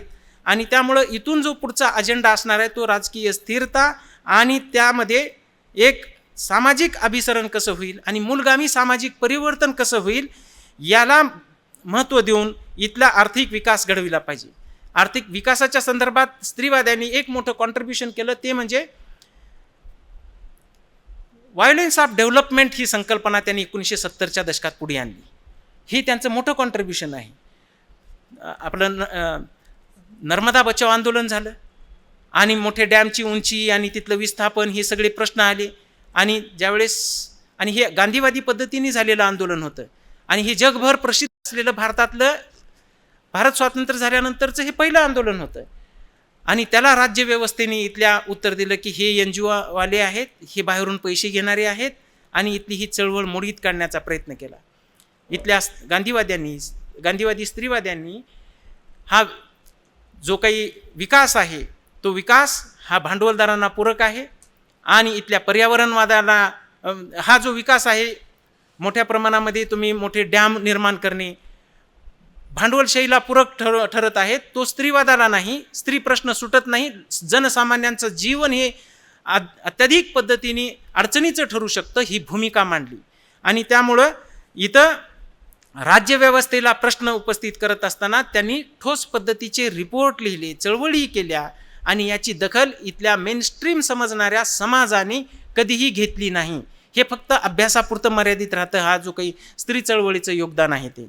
आणि त्यामुळं इथल्या लोकशाहीला अधिक सघन करण्यासाठी इथल्या स्त्रीवाद्यांनी मोठ्या प्रमाणात जागतिक पातळीवर पण काम केलं आणि जगभरातल्या स्त्रिया एकत्रित आल्या आणि त्यांनी वर्ल्ड कॉन्फरन्सेस भरवल्या. वुमेन्स वर्ल्ड कॉन्फरन्सेस नैरोबी येथे झाली, कोपेनहेगन येथे झाली, बीजिंग येथे 1995 साली झाली. आणि या सगळ्या कॉन्फरन्सेसमधून काय ठरलं असेल तर जगभरातल्या सर्व राष्ट्रांनी त्याच्यावर सही करायची त्या करारावर की आमच्या देशातील ह्या ज्या काही वाईट प्रथा असतील, कुठं हुंडा घेणे असेल, डोमेस्टिक व्हायोलेन्स असेल, बलात्काराचे प्रश्न, युद्धखोरीच्या निर्माणातून झालेले नवीन प्रश्न, अशांतता, ह्या सगळ्या गोष्टी संपवून स्त्रीवादी पद्धतीचं परिवर्तन, स्त्रियांना साळुंखे सरांच्या भाषेत सांगायचा शब्द म्हणजे फुलण्याचा अधिकार, फुलण्याचं वातावरण निर्माण करणे, यासाठीच्या ह्या परिषदा झाल्या. आणि त्यांनी त्या राष्ट्रामध्ये स्त्री चळवळीतून नवीन नवीन अजेंडे पुढे आले, नवीन नवीन डॉक्युमेंटेशन पुढे आलं. आणि 1995 साली झालेली परिषद ही लास्टची परिषद होती, जागतिक परिषद. आणि त्या परिषदेतून आपणाला नवीन नवीन करार होताना दिसून येतात. तरीही त्या चीनला लक्षात येत नाही की दक्षिण आशियामध्ये त्यांनी वेळोवेळी आपले सैन्य पाठवणे, माझाच भूप्रदेश आहे. आता हा कालखंड राहिलेला आहे का बॉर्डर्स आणि बाउंड्रीज विस्तारत बसण्याचा? आपण फार पुढच्या टप्प्यावर यायला पाहिजे होतं. ॲक्च्युली माझी अपेक्षा होती की आमचा जन्म 80च्या नंतरचा आहे आणि आता युद्ध हे सगळे पहिलं झालं, दुसरं झालं, सगळं लोकांनी रास पाहिलेला आहे संपूर्ण. गांधीजींनी पण सांगितलं की हे आता युद्ध काही नको आहे, हे बस झालेलं आहे. ते पाकिस्तान पाहिजे असेल पाकिस्तान घ्या म्हणले असतील त्या कालखंडात त्यांना वाटून, पण हे अशा पद्धतीने ही परिस्थिती नको आहे. परंतु हे चीनसारखं राष्ट्र ह्या दक्षिण आशियामधल्या वेगवेगळ्या ठिकाणी आपली राजवट, आपली इनडायरेक्ट पद्धतीने, कधी आर्थिकतेच्या नावाखाली, कधी प्रत्यक्षामध्ये लष्करीच्या नावाखाली ही पसरवण्याचा प्रयत्न करतं. तिकडून अमेरिका आणि इकडून सुरुवातीला अफगाणिस्तानमध्ये रशियाने ज्या पद्धतीने केला आणि तो संपूर्ण देश त्या तालिबान्यांच्या हाती गेला. त्यामुळं आपणाला या सगळ्या गोष्टींचा विचार करणं हे फार जरुरी आहे. त्या नेपाळमध्ये पण ही स्थिती अशी होते की 3-4 घराण्यांच्या पलीकडे तिथली सत्ता जात नाही. तिथं राजेशाही, कधी आम्ही हिंदुत्ववादी म्हणून घेतात, कधी मार्क्सवादी म्हणून घेतात, कधी काय म्हणून घेतील ते काय सांगता येत नाही. देश इतकुसा चिमुकला पण तिथं 12 भानगडी, एक गाव 12 भानगडी म्हणल्यासारखं तिथं पण चालत असतं. तिथली पॅट्रियार्की, तिथली समाजव्यवस्था, माझ्या एका विद्यार्थिनीने त्या देशातलीच होती आणि तिनं तिथला पॅट्रियार्कीचा अभ्यास केला आणि विवाहामध्ये ज्या पद्धतीने तिथल्या स्त्रियांना मोठ्या प्रमाणामध्ये पॅट्रियार्कीला सामोरं जावं लागतं त्या विषयाचा त्यांनी अभ्यास केलेला होता. आमच्या इथे एक इराणची मुलगी होती आणि तिनं ह्या खोमेनींच्या कालखंडामध्ये ज्या पद्धतीने अन्याय अत्याचार झाले त्याबद्दलचा अभ्यास केला. असं वेगवेगळ्या ठिकाणच्या स्त्री प्रश्नाचा अभ्यास करत असताना आपणाला दिसून येतं की भारत म्हणून फार पुढे आहे अशातला काही भाग नाही आहे. त्यामुळं आपल्याकडे जे परिवर्तनवादी विचारसरणी ह्या स्त्री चळवळीच्या मार्फत पुढे येत होती त्याला आव्हान देण्यासाठी काही इथल्या स्त्रिया, जसं त्या अपर्णा रामतीर्थकर नावाच्या स्त्रिया ज्यांचं निधन झालं 2-3 वर्षापूर्वी, त्यांनी मोठ्या प्रमाणामध्ये हा पुढे चाललेला गाडा कसा मागे खेचता येईल याबद्दलची त्यांनी ते मांडणी करायला सुरुवात केली. त्यांना भरमसाठ प्रतिसाद मिळायचा. आम्ही इथं विचार व्यक्त करायला गेले की आमच्या पुढे 50 लोक, ते विचार व्यक्त करायला उभं टाकले की 500 लोक. कशी परिस्थिती होईल? ही स्थिती आहे. आणि त्यामुळं आपणाला हे माहीत पाहिजे की इथं चळवळी कोणकोणत्या झाल्या, काय काय लेखन झालेलं आहे. आणि मी तर किती संख्या आहे त्याचा विचार करत नाही. आणि आता तर सर इथं एक टेक्नॉलॉजी आलेली आहे ती म्हणजे ती कॅमेऱ्याच्या माध्यमातून आपण कधी यूट्यूबवर टाकून अनेक लोकांपर्यंत आपला विचार व्यक्त करू शकतो. त्यामुळं आपणाला आपल्या विचारसरणीलाही फार काही घाबरण्याची आवश्यकता नाही. आपली माणसं कामात असतील असं आपण समजायचं, त्याच्यामुळं ते येऊ शकले नाहीत. पॉझिटिव्ह विचार करायचा आपण. राधाकुमार यांनी या चळवळीचा अभ्यास करत असताना गांधीजीबरोबर किती मोठ्या प्रमाणात स्त्रिया काम करत होत्या या विषयावरची मांडणी केली. आणि त्यांनी हिस्ट्री ऑफ डुईंग नावाचं पुस्तक लिहिलं. आणि हे पुस्तक लिहित असताना त्यांनी बाबासाहेबांच्या सोबत काम करणाऱ्या ज्या काही दलित स्त्रिया आहेत त्यांचा त्यांनी उल्लेखच केला नाही. आणि मग त्यांनी हे असं कसं काय केलं म्हणून उर्मिला पवार आणि मीनाक्षी मून यांना वाटलं आणि त्यांनी we have also made history नावाचं पुस्तक लिहिलं. आणि दलित स्त्रियांनी पण त्या कालखंडामध्ये भलेही कितीही गरीब असतील पण त्यांनीही त्या कालखंडामध्ये स्त्री चळवळीमध्ये सहभाग घेतला. केवळ आताची स्त्री चळवळ ही काही फार आपणच काम करत आहोत असं म्हणण्याजोगी काही परिस्थिती नाही. तर अशिक्षित स्त्रियांनी, मग ते गांधीजी असतील, बाबासाहेब असतील, आणखी कोणते नेते असतील, त्यांच्यासोबत इथल्या श्रीमंत असतील, गरीब स्त्रिया असतील, ह्या सगळ्यांनी काम केलेलं आहे. माझा प्रश्न आहे की आताच्या स्त्रियांना समाजामध्ये मिसळून आपण आपली भूमिका मांडायला, नवीन पद्धतीची विचारसरणी मांडून नवीन पद्धतीचं समाज परिवर्तन करायला कोण रोखलेलं आहे? का ते पुढे यायला तयार नाही आहे? आणि चळवळीची अवस्था फार बिकट आहे. आपण म्हणत आहोत की स्त्री चळवळ, परंतु व्याख्या बघितली, त्याची वैशिष्ट्ये बघितली, तर हे सगळ्या NGO मध्ये पोखरलेल्या गोष्टी झालेल्या आहेत. आणि त्यामुळं खरोखररित्या ज्याला चळवळ म्हणली जातं ती चळवळ होताना दिसत नाही. मोठे इश्यूज मी ऐकलो भाषण डॉक्टर कुमार सप्तर्षी सरांचं 1995 साली, हिंदुत्ववाद हा कसा धर्मनिरपेक्षतेला घातक आहे, त्यावेळेस त्यांनी ओळखलेलं होतं. आज ती स्थिती आहे. मग अशा पद्धतीने पॅट्रियार्की, भांडवलशाही आणि इथली ही जी काही युद्धखोर राष्ट्र आहेत त्यांच्या विरोधामध्ये ह्या स्त्रीवाद्यांनी प्रश्न उपस्थित केले पाहिजेत, तरच नवीन मांडणी पुढे येईल आणि समाजाला एक नवीन पद्धतीची दिशा येईल. पण होतं असं की वर्ल्ड बिफोर हर नावाची एक डॉक्युमेंटरी आहे, त्यामध्ये त्यांनी दाखवलेलं आहे की भारतीय समाजामध्ये 2 विभाग असे आहेत की एक विभाग त्यांना हिंदुत्वकरण करायचं आहे त्या स्त्रियांचं, आणि दुसऱ्या विभागाला ह्या पाश्चात्य राष्ट्राच्या पद्धतीने ज्या पद्धतीने स्त्रिया पुढे गेलेल्या आहेत त्या पद्धतीने त्यांना त्यांची पातळी उंचवायची आहे. आणि हे ट्रॅडिशन आणि मॉडर्निटी ह्याच्यामधला संघर्ष आहे.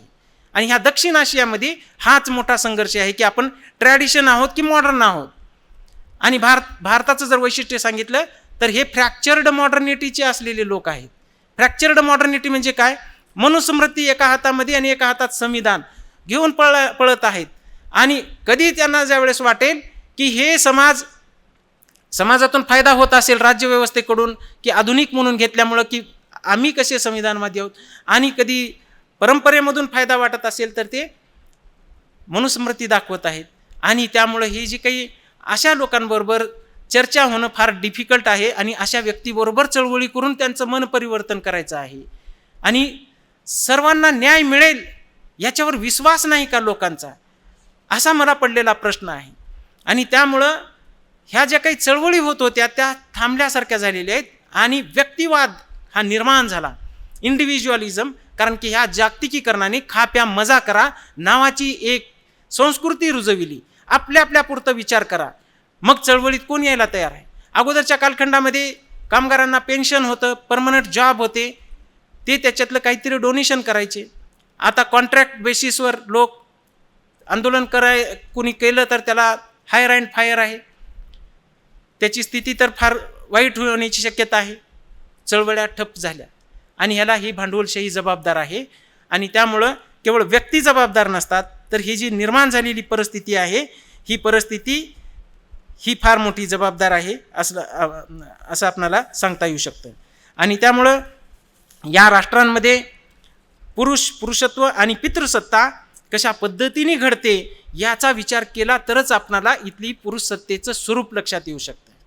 इथला पॅट्रियार्की, पुन्हा नंतर पुरुषसत्व आणि पुरुष मॅस्क्युलिनिटी नावाची एक संकल्पना आली. हिंसक पद्धतीने दाखवणे, कुणालाच आम्ही शांततेने वागणारे आहोत, व्यवस्थित वागतो असं म्हणायचंच नाही. माझ्यात ताकद आहे आणि मी दाखवणारच. हे सगळे रस्त्यावर मी कुणाच्या अगोदर कधी पळत जाऊ, मला कसं काय ओव्हरटेक केला, हे कुठून येतं? ह्या पॅट्रियार्कीमधून येतं, हे ह्या मॅस्क्युलिनिटीमधून येतं. मॅचो मॅन, ते गांधीजींनी कोट काढून फेकून दिलेला व्यक्ती होते. मी शर्ट घालत होतो, घरची म्हणत होते मला की चांगला कपडा घालून जा, ते जॅकेट बिकेट. मी म्हणलो त्या गांधीजींनी कपडा काढून कोट काढून टाकून दिलेली व्यक्ती, आणि तिथं कसं जायचं आपण? आता मॅचो मॅन नावाची संकल्पना आली. एका बाजूला मी गांधीजी बघतो आणि दुसऱ्या बाजूला हे उघडा निगडा माणूस, दुसरा बॉडीगार्ड असा उंच निंच, तो ताकद दाखवतो.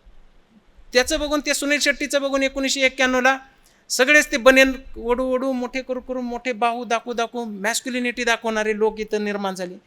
मग शाहरुख खान आले, तू हा कर या ना कर, तू है मेरी किरण. पुन्हा लगेच तिथं ते कालखंड फार विचित्र. गांजा, दारू, त्याचे मोठे प्लेयर ह्या राष्ट्रामध्ये सापडताना दिसतात, ह्या सगळ्याच राष्ट्रामध्ये. आणि त्यामुळं आपल्या पुढे 90चं जे दशक आहे, त्या कालखंडातले चित्रपट, त्या कालखंडातले स्त्रियांपुढे पडलेले प्रश्न, कोणी उठतो तो त्या स्त्रीचं मान्य असो अगर नसो त्या स्त्रीला, तिनं ह्याच्या प्रेमात पडलंच पाहिजे ह्यानं म्हणल्या ही जी काही भूमिका आहे ती इथल्या पॅट्रियार्कीला फार ते रुचणारीच नव्हती, की तिनं नाही म्हणण्याचा अधिकारच नाही आहे. आणि मग तो लगेच पेट्रोल घेऊन जाणार, स्वतःलाही उद्ध्वस्त, तिलाही उद्ध्वस्त. म्हणजे जगण्याचं प्रयोजन दुसरं नाहीच आहे या जगामध्ये, आणि इतरांना नाही म्हणण्याचा अधिकारच नाही आहे. कसली लोकशाही आपली. आणि ही परिस्थिती 90च्या दशकामध्ये अनेक ठिकाणी झाली. त्या महात्मा गांधी महाविद्यालय अहमदपूरमध्ये एक व्यक्ती गेला, मुलगा गेला, आणि त्या मुलीला गळपाटून स्वतःला जे पेट्रोल बांधलेले होते त्याला पेट घेऊन तिला नष्ट केलं. असे काय ते 50-60 त्या कालखंडामध्ये झाली. आणि त्यानंतरच्या कालखंडामध्ये असं आहे की हे IT क्षेत्र आलं. त्या IT क्षेत्रातला मुलगा फार भारी असेल असं आपणाला वाटलं. आम्हाला विद्यापीठात पण फार चांगलं वाटायचं की हे IT क्षेत्र निर्माण झालंय, रोजगार मिळतील, सगळं होईल वाटलं. एका वकिलांनी टीव्हीवर बातमी दिली होती की ती IT क्षेत्रातला मुलगा तो घरी आल्यानंतर त्याच्या पत्नीकडून अपेक्षा करत होता की तिनं ते कपडेच नाही घातले पाहिजेत, तसंच राहायचं बिना कपड्याचं त्याच्यासमोर. ती स्त्री शिकलेली होती, तिनं कोर्टात गेली आणि त्याला लगेच डिव्होर्स दिला. या पद्धतीने शिकलेले लोकांची स्थिती आहे. आपणाला वाटतं हे भारतातलं झालं. अमेरिकेत गेलेले आपले भाई बांधव मुलं फार चांगले असतील. सत्यमेव जयतेमध्ये आमिर खानने एक एपिसोड केला डोमेस्टिक व्हायलन्सबद्दलचा. इथं हुंडा घेतला भरपूर पंजाबमधल्या एका मुलांनी. त्या मुलीला अमेरिकेत नेला, त्या अमेरिकेतल्या कंपनीकडून येणं जाण्याचं तिकीट घेतलं आणि त्याच्या सासऱ्याकडून पण, त्या मुलीच्या वडिलाकडून पण पैसे घेतला. हुंडा भरपूर घेऊन त्या अमेरिकेमध्ये जाऊन 5-6 महिन्यामध्येच पुन्हा हुंड्याची मागणी करून तिथं मारहाण करायला सुरुवात केली. माणूस कुठेही गेला तर फार सुधरेल ह्याची स्थिती नाही. याचं कारण आहे की आपण ज्या पद्धतीने सायन्स आणि टेक्नॉलॉजीला महत्त्व दिलेलं आहे, आणि ते सायन्स आणि टेक्नॉलॉजी म्हणजेच काहीतरी विकास आणि प्रगती आहे, त्याच्याशिवाय दुसरं काहीच नाही आहे. हे सोशल सायन्स अगोदर बंद करा म्हणतात. सोशल सायन्स का बंद करा म्हणतात, तर इथले सगळे जे काही कुलगुरू आहेत ह्या भारतातले, हे सगळे कुलगुरू, बहुतांश कुलगुरू हे त्या सायन्समधून येणारे आहेत. आणि त्या सायन्सच्या माणसाचा अभ्यास हा फक्त मटेरियलिस्टिक वर्ल्ड पुरता आहे, मानवी मनाचा अभ्यासच नाही आहे. माणूस कसा घडतो, समाज कसे घडतात, फोर्सेस कसे काम करतात, एकमेकांची टक्कर कशी होते, राष्ट्र कसे निर्माण होतात, स्त्री प्रश्न कसा घडतो, सर्व स्त्रिया एकत्रित का येत नाही आहेत, यावर त्यांनी बोलून दाखवा. मग कळेल स्त्री प्रश्नाबद्दलची त्यांची मांडणी काय आहे. एक तर शिक्षणाचे रिपोर्ट वाचलेले नाहीत. कुलगुरूंच्या मुलाखती घेतल्या पाहिजे. सर आपल्याकडे आपण कुलगुरूंनाच बोलवलं पाहिजे, ह्या महाराष्ट्रातल्या सगळ्या कुलगुरूंना एक वेळेस, आणि कधी एक रिपोर्ट तर कधी दुसरा रिपोर्ट, ह्याच्यावर त्यांनी बोलून दाखवा. कुणीही अभ्यास केलेला नाही, ते कोट घालून फिरतात आणि ते सरकारच्या गाड्या मोठ्या वापरतात. हे माझं म्हणणं आहे. सायन्स म्हणजे काय आहे, ते फिजिक्स सगळे शोध त्या दुसऱ्या देशातल्या लोकांनी लावलेले. इथल्या एक नोबेल पारितोषिक नाही, आणि ते सोशल सायन्स बंद केलं पाहिजे म्हणतात. ते botany, calyx, Corolla, androecium, gynoecium, stigma, ते काय म्हणतात त्याला, ते कुक्षी ते म्हणतात बघा, ते ट्रान्सवर्स सेक्शन, व्हर्टिकल सेक्शन. 50 वर्षापूर्वी पण तेच, आता पण तेच. फुलं तेच असणार आहेत, पाकळ्या तेच आहेत. ते झोलॉजी, त्यांनी काय केलं, तिथला प्राध्यापक जातो वर्गामध्ये आणि 30-35 मिनिट ते बेंडकाची आकृती काढणार, कशाची तर आकृती काढणार, आणि ह्याला हार्ट म्हणतात, ह्याला लंग्स म्हणतात, त्याचं फंक्शन हे ते तेवढं सांगणार आणि जाणार निघून. तो बेंडूक 100 वर्षापूर्वी पण तेच होता, आताही तेच आहे, आणि पुढे पण तेच राहणार आहे. सगळे सायन्सची पुस्तकं भारतातली सेम, कव्हर तेवढे बदल आणि लेखकाचे नावं बदल, मधी मॅटर तेच आहे सर. आणि ते दुसऱ्यांना सांगतात हे प्लॅगॅरिझम करतात आणि हे करतात. नवनिर्मिती ह्या सायन्समधून फारशी भारतातून व्हायला तयार नाही आहे. भारतातलं सायन्स, बेसिक सायन्स जे आहे ते फार अडचणीत आहे. जे काही बाजार भरलेला आहे तो टेक्नॉलॉजीचा भरलेला आहे.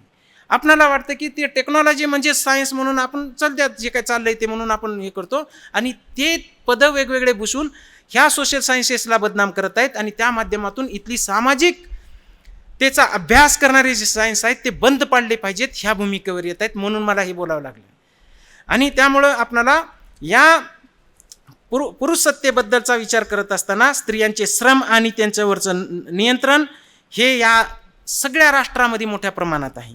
घरातील काम आणि असंघटित श्रमाचे मोठ्या प्रमाणात अवमूल्यन होताना दिसून येत आहे. आर्थिक स्वायत्ततेचा मोठ्या प्रमाणात अभाव असल्यामुळं त्यांच्यावर एक दुय्यमत्वाची भूमिका घ्यायची वेळ येते.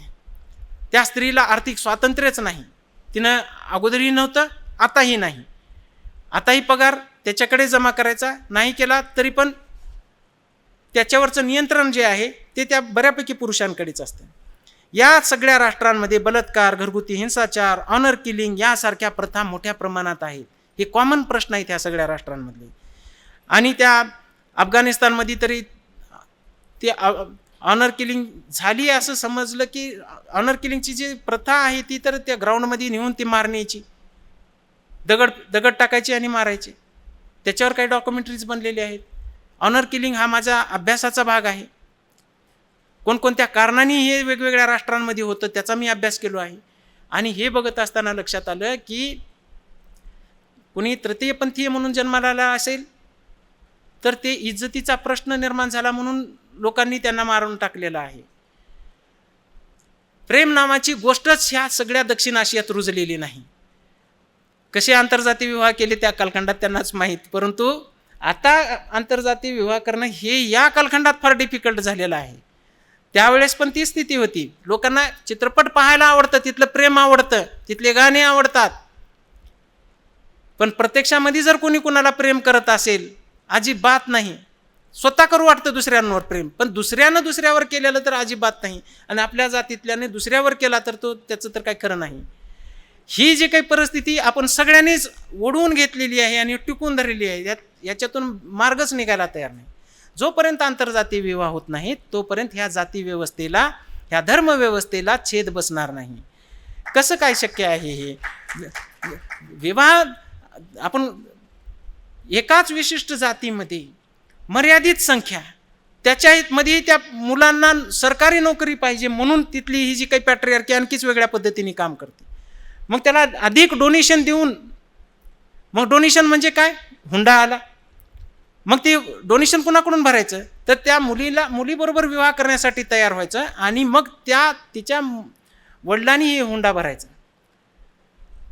1962 सालीच कदाचित अटल बिहारी वाजपेयी यांनी 5 तास व्याख्यान दिलेलं होतं हुंडा नष्ट करण्यासाठीचं. त्यांचं सगळ्यात दीर्घ व्याख्यान हे त्या कालखंडातलं अटल बिहारी वाजपेयी यांचं हुंडा प्रथेबद्दलचं आहे.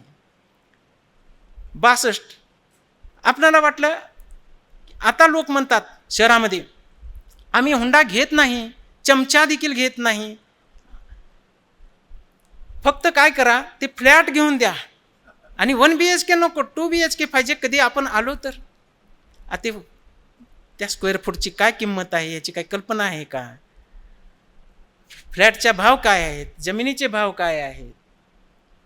आणि सगळ्यांना मोठे विवाह करायचे आहेत आणि ते राजस्थानमध्ये जाऊन विवाह, तुमचा जन्म इथला, त्या मुलीचा जन्म इथला आणि लग्न कुठं? त्या राजस्थानमध्ये. आणि त्याच्यात मोठेपणा आहे. अनेकांनी तर इतकी संपत्ती कमवून ठेवलेली आहे की त्याला खर्च करायला वेळच नाही, तसेच मरायची वेळ येत आहे. काय करणार? आणि त्यामुळं हे जे काही परिस्थिती निर्माण झाली आहे त्या परिस्थितीचा डिसेक्शन झालं पाहिजे. कारण की अनेक स्त्रिया त्यांना कुटुंबामध्येच बंदिस्त ठेवलं जात आहे. त्या ज्या काही घरामध्ये काम करतात त्या प्रेमापोटी करतात असं म्हटलं जातं. आणि ही जी काही गृहीतक आहे त्या संपूर्ण कुटुंबाची जबाबदारी त्या स्त्रीवर टाकणे आणि तिच्याकडून अपेक्षा करणे, कधी जर वादविवाद कधी ना कधी होणारच, की लगेच प्रश्न उपस्थित करायचा की तुझ्या अप्रगतीला तू जबाबदार आहेस. विवाह झाला की लगेच मूल झालं पाहिजे असं इथल्या ह्या सगळ्या देशांना वाटतं. त्याच्यामध्ये मुलगाच झाला पाहिजे अशी ही ह्या सगळ्या देशांची अपेक्षा आहे. आणि ते गोरच पाहिजे. आणखी पण ही दुसरी रेशियल डायमेन्शन पण आपला फार मोठा आहे. कुणालाच काळं म्हणून घ्यायचं नाही, कुणालाच काळं मूल झालेलं आवडत पण नाही. त्या प्रल्हाद शिंदे यांचं एक गाणं आहे आणि त्या गाण्यामध्ये ते म्हणतात की गोराही मागतो गोरी आणि काळाही मागतो गोरी, आता तुम्हीच सांगा पाहुणं कुठं जातील काळ्या पोरी. अमेरिकेतला एक IT मध्ये तिकडंच NRI म्हणून गेलेला मुलगा त्याच्या विवाहाची जाहिरात देतो. मला पुण्यातली मुलगी पाहिजे, ती उंच असली पाहिजे, ती घारी असली, ती निळ्या डोळ्याची असली पाहिजे, ती स्पोर्टी लुकमध्ये असली पाहिजे. तिनं एक वेळेस ट्रॅडिशनल ड्रेस घालून दाखवायचा आणि एक वेळेस वेस्टर्न ड्रेस घालून दाखवायचा. त्यानं बघायला आल्यानंतर ह्या पद्धतीची ॲडव्हर्टाईज. मी ऑनर किलिंगचा अभ्यास करत असताना विवाहाची स्थिती काय आहे आणि ॲडव्हर्टाईज यायच्या लोकसत्तामध्ये. हे 15 ऑगस्ट कुठल्या तरी 15 ऑगस्टचा हे न्यूजपेपर आहे. आणि स्वतःबद्दल आपण कुठले अमिताभ बच्चन लागून गेलोय का अजय देवगण आहोत त्याचा कुठंच काही काडी मात्र उल्लेख नाही आहे. अपेक्षा करायची कुणाकडून? त्या स्त्रीकडून. आपण जसे जन्मलो आहोत तसं ते पण आहे. माणूस म्हणून प्रत्येकाचा एकमेकांचा स्वीकार होण्याची परिस्थितीच नाही आहे. आणि अशामध्ये एक चांगली जाहिरात ऐकता आली. ती होती की एक मोठे सायंटिस्ट IIT मध्ये पास झालेले कानपूरमधून, त्यांनी जाहिरात दिली, मुलगी मला विवाह करायचा आहे, मला मुलगी अशी पद्धतीची पाहिजे की जी शिकलेली असेल किंवा अशिक्षित असेल, ती उंच असेल किंवा बुटकी असेल. मग त्यांना एक पत्र गेलं की माझ्या चेहऱ्यावर डाग आहेत, मी बुटकी आहे, मी हंचबॅक आहे आणि तुम्हाला चालेल का? त्यांनी पुन्हा पत्र लिहिलं आणि तुझ्या चेहऱ्यावरचे डाग म्हणजे गुलाबाच्या पाकळीवर ज्या वेळेस ते पाणी पडतं त्यावेळेस जे सुंदरता येते त्या पाकळीला तसे असतील, त्यामुळं मला त्याच्यात काही वाईट नाही, तू ये पाहून तुझ्या आईवडिलांना आणि नातेवाईकांना घेऊन भेटण्यासाठी. ती भेटण्यासाठी गेली आणि त्यांनी म्हणलं की आता इथंच विवाह होईल. आणि तो विवाह झाला. आणि ते मोठे सायंटिस्ट आहेत आणि ही बऱ्यापैकी सगळ्यांना नाव माहिती असलेलं आहे. आणि असेही लोक समाजामध्ये असतात आणि वेगवेगळ्या प्रकारचे आहेत. तर त्या विचित्र प्रकारच्या माणसाला परिवर्तन कसं करायचं हा प्रश्न आपल्या पुढे पडलेला आहे. आणि चांगला माणूस एखादी दोनच आहेत, त्यांची संख्या कशी वाढवायची? कारण की इथलं जातीय, रेशियल, धार्मिक ही जी काही गठबंधन आहे इथले परिवर्तनच होऊ देत नाही. मग तुम्ही कुठल्याही दृष्टिकोनातून तुम्ही मार्क्सवादी परिवर्तन घ्या, गांधीवादी घ्या, आंबेडकरवादी घ्या, ह्या सगळ्या संस्कृतीच्या एका कवचाखाली हे आपण अडकलेले आहोत. त्याच्यामुळं इथलं परिवर्तन व्हायला तयार नाही आहे. कारण की इथला संस्कृतीचा जो अवकाश आहे, इथली जी पॅट्रियार्की आहे, ही पॅट्रियार्की बहुआयामी पद्धतीने इथली समाज रचना घडवत असते. ब्रॅह्मॅनिकल पॅट्रियार्कीची संकल्पना उमा चक्रवर्तींनी मांडली. त्यांचं पुस्तक, त्यांचा कार्यक्रम मुंबईमध्ये ठेवण्यात आला, पुढे होणार होता. आणि काल बातमी आली की ते उमा चक्रवर्ती येणार असतील तर त्यांचा कार्यक्रम ठेवायचा नाही. उमा चक्रवर्ती ह्या भारताच्या जगभरातील प्रसिद्ध असलेल्या स्त्रीवाद्यांपैकीच्या एक स्त्रीवादी. इथल्या जाती व्यवस्थेचा, इथल्या विधवा प्रश्नांचा, इथल्या संपूर्ण शोषणाचा त्यांनी स्त्रीवादी ऐतिहासिक दृष्टिकोनातून मांडणी केलेली आहे. आणि त्या व्यक्तीला इथं अशा पद्धतीने सामोरं जावं लागतं. आणि त्यामुळं इथला प्रश्न सोडवायचा असेल तर स्त्रियांना जमिनीवर अधिकार पाहिजे. जर जमीन देऊ शकत नसेल तर शहरामध्ये ज्या गरीब स्त्रिया आहेत त्यांना तिथं जगण्यासाठी पूरक वातावरण म्हणजे त्यांना फ्लॅट दिला पाहिजे, त्यांचे असेट्स निर्माण केले पाहिजेत. भटके विमुक्त समाज ज्यावेळेस मी रस्त्याच्या कडेनं बघतो त्यांनी तिथं पुलाखाली झोपायचं आणि आम्ही इथं फ्लॅटमध्ये. कसं काय असं? ही इनइक्वेलिटी कशी काय आहे? जे डाऊन ट्रोडन आहेत, गरीब आहेत, त्यांची व्यवस्था कुठंतरी झाली पाहिजे. इथं ज्यावेळेस राष्ट्रकुल स्पर्धा व्हायच्या पुण्यामध्ये, याच्या अगोदरचे जे खासदार क्रीडाशी संबंधित होते, आत्ताच निधन झालं, ते उचलायचे सगळे लोक त्या पुलाखालचे युनिव्हर्सिटीच्या गेट समोरचे सर, आणि ते शहराच्या बाहेर कुठं त्या वाघोलीच्या पलीकडे नेऊन सोडून द्यायचे. म्हणून त्यांनी महिनाभर इकडे यायचंच नाही. आणि महिन्याभरानंतर त्यांचं ते अन्नपाणी बंद करायचे, तिथं जे काही प्रोव्हाइड करायचे, आणि त्याच्यानंतर ते कुठेही जाऊ त्यांनी. म्हणजे देश म्हणून आपणाला इथलं दारिद्र्यात राहतो. इथल्या स्त्रिया ह्या प्रचंड मोठ्या पद्धतीच्या एका जखडलेल्या अवस्थेत आहेत. भले ते किती चांगले कपडे घालून राहू द्या ना, कारमध्ये फिरू द्या, पॅट्रियार्की नावाच्या गोष्टीच्या त्या पलीकड नाही आहे. कितीही त्या मुक्तिवादी म्हणून घेतल्या तरीही ते पॅट्रियार्कीच्या विळख्यातच आहेत. कारण की इथल्या पॅट्रियार्कीला स्वातंत्र्याचा सूर ऐकायची सवयच नाही आहे. इथली संवेदनशीलता बोथट झालेली आहे. कारण की त्यांना सत्ता सोडायची नाही आणि समता नावाच्या गोष्टीशी कुठलंही देणं घेणं नाही, न्याय नावाची तर अजिबातच संबंध नाही. ही परिस्थिती इथल्या सामाजिक संरचनेने निर्माण केलेली आहे आणि त्याच्यामध्ये तिचं असलेलं जे स्थान आहे ते फार गंभीर आहे. आणि त्यामुळं या स्त्रियांबद्दल जेवढे काही कायदे निर्माण होतील तेवढे कायदे इथं हाणून पाडले जात असताना दिसून येतात. म्हणून स्त्रीवाद हा फक्त एक ट्रेंड नाही, तो एक विश्वास आहे, तो मूलगामी विचार आहे. आणि स्त्रिया देखील ह्या मानव आहेत हा तो स्त्रीवादी विचार सांगत असतो. स्त्रीवाद हा एकच एक नाही, वेगवेगळ्या ओळखी, विचारसरणी, वेगवेगळे मतमतांतर या आधारावर इथं 100 पद्धतीचे स्त्रीवाद आहेत. जहाल स्त्रीवाद, समाजवादी स्त्रीवाद, मार्क्सवादी स्त्रीवाद, गांधीवादी स्त्रीवाद, दलित स्त्रीवाद, पर्यावरणवादी स्त्रीवाद, असे कितीतरी स्त्रीवाद आहेत. आणि त्यामुळं ज्यावेळेस इथं स्त्रीवाद म्हटला जातो त्यावेळेस आणि त्यांना इथून हुसकावून लावलं पाहिजे हे पाश्चात्य आहे. आणि हे सगळ्या दक्षिण आशियातील स्त्रीवाद्यांना ह्या तिथल्या पुरुषांनीही सांगितलं की इथं स्त्रीवाद आणायचा नाही, तुम्ही आमच्या विचारसरणीला चॅलेंज करायचा नाही. मग हे ज्यावेळेस स्त्रीवादी विचार व्यक्त करतील त्याच्याच अगोदर जाऊन भारतामध्ये जर असेल तर ते हिंदुत्ववादी तिथं टपूनच आहेत. त्या मुस्लिमांनी आक्रमण केलं म्हणणार ते मध्ययुगीन, आपणाला जगायचं आहे आत्ता. ते केलं असेल, नाही केलं असेल, काय झालं असेल ते झालं असेल, इतिहास जमा आहे.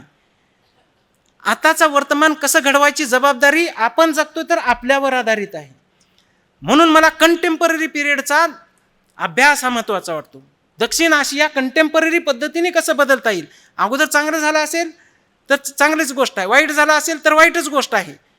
पण आज जी रेस्पॉन्सिबिलिटी आलेली आहे आपल्यावर, आपलं शिक्षण वेगळं आहे. आपण तर आधुनिक टेक्नॉलॉजीमध्ये शिकतो म्हणतो, सगळ्या गोष्टींचा फायदा घेतो आणि मग आपण फार पुढच्या टप्प्यावर का नेऊन समाजाला सोडत नाही. ज्या पद्धतीने डॉक्टर APJ अब्दुल कलाम यांनी मागच्या 20 वर्षापूर्वी सांगितलेलं होतं, 2000 मध्ये सांगितलेलं होतं की 20 वर्षानंतरचा 2020 मधला भारत हा विकसित असला पाहिजे. आता शब्द ऐकण्यात येतोय विकसित भारत 2047. अरे मग आत्ता का नाही? आम्ही मेल्यानंतर करणार आहात का विकसित? काय उपयोग आहे? मग आपल्या बुद्धिमत्ता चालत नाही आहे का आता विकसित करायला? ही जी काही गोष्ट आहे ह्या विकसिततेच्याबद्दलच आपणाला विचार केला पाहिजे की विकास म्हणजे काय आहे, सक्षमीकरण म्हणजे काय आहे, प्रगती काय, ग्रोथ काय, ह्या प्रत्येक गोष्टी वेगवेगळ्या आहेत. त्यामध्येही पर्यावरणवादी दृष्टिकोनातून विचार करावा लागेल, स्त्रीवादी दृष्टिकोनातून विचार करावा लागेल, तरच हे पुढे जाऊ शकेल. ह्या युद्धाने पर्यावरणाचा सगळा धुळधाण उडवली, स्त्री प्रश्न घडविला आणि आता पुढे चालून तेच शिकवायला निघतात की आम्ही लोकशाहीवादी आहोत म्हणायला तेच राष्ट्र पुढे आणि तुम्ही मागास आहात. दक्षिण आशिया अद्याप ही मागास आहे, फक्त तो आमचं अनुकरण करतो असं ते म्हणत असतात. आणि आपले ही जी दक्षिण आशिया त्यांच्यामध्ये एकजूट होत नाही, कारण की बॉर्डर्स आणि बाउंड्रीज इतक्या प्रेमी आहेत आपण की हे राष्ट्र नावाची गोष्ट, राष्ट्रवाद नावाची गोष्ट हे कशासाठी आहे. तर हे राष्ट्रवाद नावाची गोष्ट हे इथल्या जनसामान्यांना तिथल्या काही आपापल्या ज्या काही थोड्याफार अस्मिता असतील त्याला कुरवळत ठेवून प्रेम व्यक्त करणे आणि एकमेकांनाही प्रेम व्यक्त करणे आणि भगिनी भाव आणि बंधुभाव वाढवणे याच्यासाठीची ही राष्ट्रभक्ती. परंतु एका पातळीवर राष्ट्रमाता, भूमाता, गोमाता, काय कसल्या माता आणून आपल्यावर ठेपवल्या जातात आणि मग आपणाला ते बघत बसावं लागतं. राष्ट्र म्हणजे इथला माणूस. पंडित जवाहरलाल नेहरू यांनी सांगितलं की सामान्य माणूस हाच इथला राष्ट्राचा मुख्य आधार आहे आणि तो पुढे गेला तरच राष्ट्र पुढे जाऊ शकेल. माणसाशिवाय राष्ट्र कसं काय असू शकतं. जी ॲलॉसियस यांचं एक पुस्तक आहे नेशन आणि नॅशनलिझमच्या संदर्भात, आणि त्यांनी सांगितलं की हे जसं महात्मा फुले सांगतात एकमय व्यक्ती, एकमय समाज म्हणजे राष्ट्र. एकमयता आपल्यामध्ये येत नाही आणि स्त्रियांना तर आपण त्या राष्ट्राच्या फक्त प्रतीक बनवून ठेवतो, अस्मितेचं प्रतीक. भूमाता, राष्ट्रमाता, गोमाता कशासाठी? बघा आम्ही माता म्हणतो त्यांना, मातेचं स्थान आहे. पेपर काढलं 90च्या दशकापासून मला वाचायची फार अगोदरपासून सवय. 90च्या दशकामध्ये स्टोचा भडका उडाला, सुनचा जीव गेला. इथं ना तिथं कुठं ना कुठं बलात्काराचे प्रश्न, त्या कालखंडात नामांतराचा प्रश्न एक होता. एक जात दुसऱ्या जातीवर सामुदायिकरित्या तुटून पडून त्या कालखंडामध्ये, ते बरं झालं ते कालखंड गेला निघून. ह्या परिस्थितीला आपण भिडू काहीतरी, परंतु ते विचित्रच परिस्थिती त्या कालखंडात येऊन गेलेली आहे. आणि आताच्या कालखंडामध्ये आपल्याला दिसतं की सायबर क्राईम हे आता आपल्या पुढचे आव्हान. ते म्हणतात ते बसल्या जाग्यावर लोकांचे पैसे तिकडल्या तिकडंच फरार, बसल्या जाग्यावरच एकाचा चेहरा दुसऱ्याचा वापरून तिचे कपडेच काढून टाकून देऊन नग्न पद्धतीचं चित्र करायचं. त्या व्यक्तीला माहीत पण नसतं की आपलं हे अशा पद्धतीने काहीतरी चालू आहे. एकाचा चेहरा घ्यायचा आणि दुसरा तो व्यक्ती हुबेहूब तसाच, कुणीच ओळखणार नाही. कसं करणार आता पुढच्या कालखंडामध्ये? स्त्रियांना नामोहरम करण्यासाठी अशा टेक्नॉलॉजीचा, ह्या सायबर क्राईमचा मोठ्या प्रमाणात वापर केला जात आहे. ह्युमन ट्रॅफिकिंग, ते एपिस्टीन फाईल्स काय काय आहे ते विचार करण्याच्या पलीकडल्या गोष्टी. हा उपभोगग्रस्त समाज ज्या पद्धतीने उपभोग घेताना दिसत आहे. कोणी किडन्या काढतोय, ते पेन ड्राईव्ह काढल्यासारखं पेन काढायचं दुसऱ्याला लावायचं, ह्याची किडनी त्याला, त्याची किडनी ह्याला. अनेक मोठे दवाखाने पुण्यामधली पण पेपरमध्ये येत होतं. लहान मुलांना उचलायचं, त्यांच्या किडन्या काढायच्या, भिकेला लावायचं. ही काय परिस्थिती आहे? ही सध्याच्या कालखंडातली परिस्थिती आहे. म्हणून या परिस्थितीला तोंड देण्यासाठी कुणाकुणावर अन्याय झाला आहे अशा पद्धतीची एक मोहीम स्त्रीवाद्यांनी आखली आणि मी टू नाव होतं त्या चळवळीचं. जगभरातल्या चळवळीनं मी टूने सांगितलं की माझ्यावर ह्या ह्या कालखंडात ह्या ह्या व्यक्तीने असा असा अन्याय केलेला आहे. भलेही त्याला कायद्याची शिक्षा हो न हो, परंतु त्याचं नाव पुढे येणं जरुरी होतं आणि ते आलं. आणि त्यामुळं अशा चळवळी फार पुढे येणं हे मला जरुरी वाटतं. आणि याला तोंड देण्यासाठी स्त्रीवादी विकासाचा अजेंडा हा पुढे आणला पाहिजे. सिस्टरहूड, भगिनी भाव, एका स्त्रीचं दुःख दुसऱ्या स्त्रीला पण आपलं वाटलं पाहिजे. तसं वाटतच नाही आहे, कारण की आपल्या समाजामधल्या स्त्रिया ह्या जाती धर्मामध्ये, राष्ट्रामध्ये, प्रदेशामध्ये विभागलेल्या आहेत. पाकिस्तानच्या स्त्रीचं दुःख भारतातल्या स्त्रीला वाटत नाही, भारतातल्या स्त्रीचं दुःख त्या श्रीलंकेतल्या स्त्रीला वाटत नाही ना, श्रीलंकेचं बांगलादेशच्याला वाटत नाही. ते शेख हसीना त्या तिथून इथपर्यंत पळवत आणलं. त्या बांगलादेशमध्ये ती स्थिती तशी झाली. भारतामध्ये काय होईल कुणाला काय माहीत, कारण की आता ज्या काही बातम्या आहेत आपणाला की त्या पेट्रोलबद्दल कुणाला तरी दुसऱ्यालाच विचारावं लागतं. मग आपलं काय स्थान आहे त्याच्यामध्ये? आपण मतदान कुणाला केलं? त्या ट्रम्पला करत आहोत की कुणाला करत आहोत, असा हा प्रश्न निर्माण होत आहे. म्हणजे आपलं अस्तित्व ऑटोमॅटिकच जर उद्ध्वस्त होत असेल आणि आपल्या पुढे नवीनच, त्या मार्क्सवाद्यांनी पण अशीच काहीतरी चूक केलेली होती असं मी ऐकलं होतं. ते भाकप आणि माकप तिथून दोन जे झाले की चीनचा राष्ट्राध्यक्ष हाच आमचा राष्ट्राध्यक्ष, ती घोषणा दिली त्या नक्षलवाद्यांनी. घे इथं परेशानी निर्माण झाली. आता तेच असं झालं की तिकडला राष्ट्राध्यक्ष हेच इकडला कुठला तरी होईल की काय. आणि ही स्थिती ह्या मध्यपूर्वेमध्ये पण त्यांनीच, व्हेनेझुएलामध्ये पण केलं.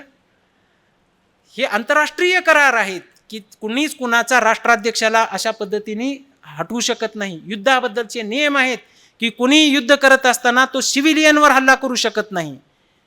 हे नियम आहेत ठरलेले.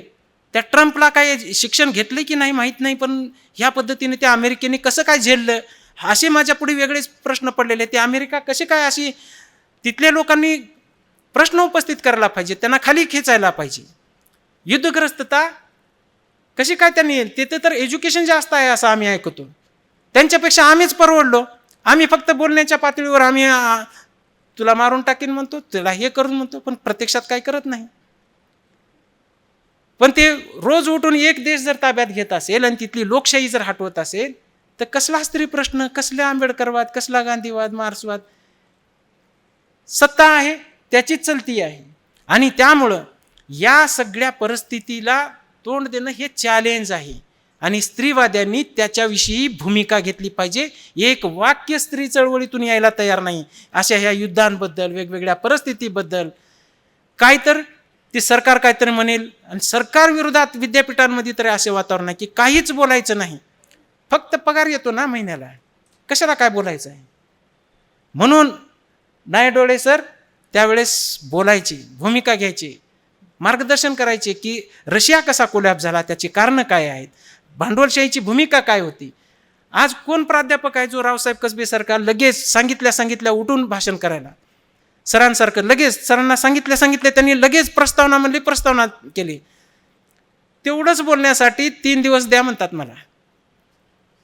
ही स्थिती आहे आणि त्यामुळं इथली परिवर्तनाची वाताहात मोठ्या प्रमाणात होत आहे. आव्हानं मोठे आहेत आणि त्यामुळं या परिस्थितीला तोंड देण्यासाठी स्त्रीवाद्यांनी प्रत्येक विषयावर भूमिका घेतली पाहिजे. स्त्रीवाद यासाठी आहे की ह्या संपूर्ण जगाचं परिवर्तन ह्या दृष्टिकोनातून केलं तर ते समतावादी होऊ शकेल, पर्यावरणपूरक होऊ शकेल, मानवतावादी होऊ शकेल, बंधुभाव होऊ शकेल आणि नवीन समाजाची निर्मिती होऊ शकेल. हा व्यापक विचार सांगतो. स्त्रीवाद म्हणजे केवळ स्त्रियांपुरता मर्यादित नाही आणि त्यांनी जाऊन साड्या खरेदी करायचं आणि पुन्हा नंतर तिकडे जाऊन दुसऱ्याच काहीतरी खरेदी करत बसायचं, सोनं खरेदी करायचं किती महाग झालं तरीही, आणि त्याच्यात अभिमान बाळगायचा.